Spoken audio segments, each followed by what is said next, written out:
Alright, y'all. D-Lo here.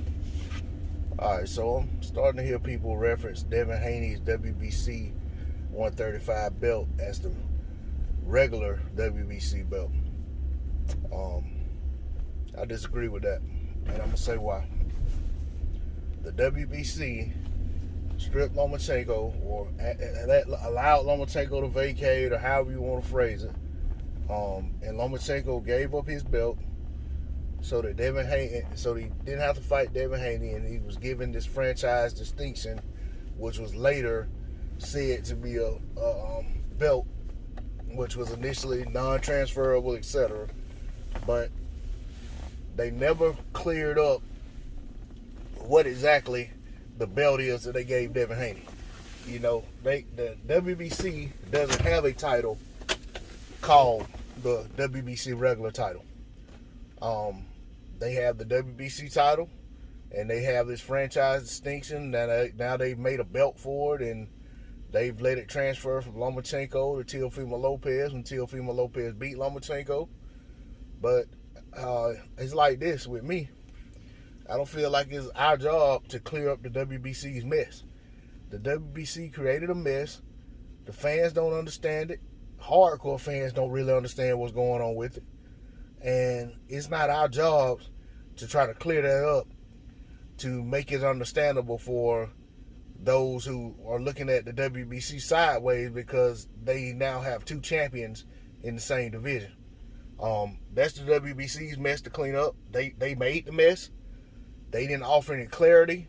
What clarity they did offer, they went back on when they saw an opportunity to be, involved in this big fight between Lomachenko and Lopez, and they wanted their belt to be, represented there and to be transferred to the winner of the fight.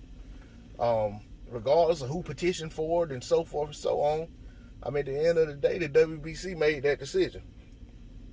It's the WBC's mess to clean up, and quite frankly, if they have a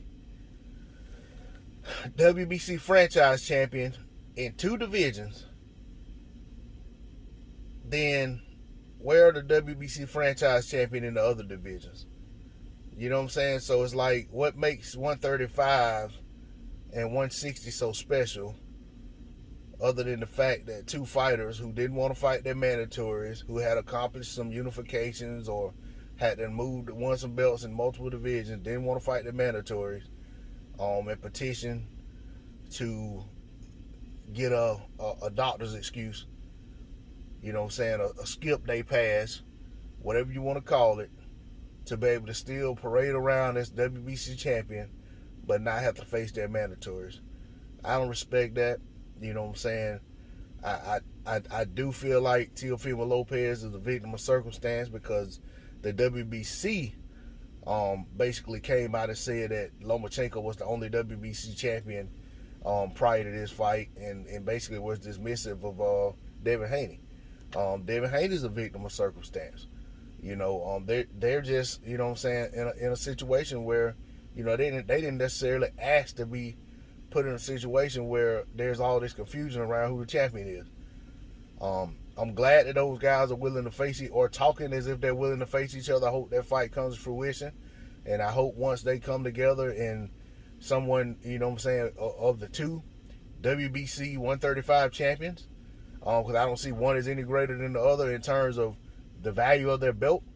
I hope they come together and make a fight, and once it's determined who is the WBC champion, they do away with that other belt. It makes no damn sense. It only clouds the championship picture in the sport more than it already was, and it's something that just needs to be done away with. And the same thing with Canelo. They need to order Canelo and Jamal Charlo to fight and clear that situation up at 160. And if they are willing, if either party is unwilling to make the fight, then his title should go away, and they could cut that franchise bullshit out. That's all I got to say on the subject. D-Lo 404 Boxing, I'm out.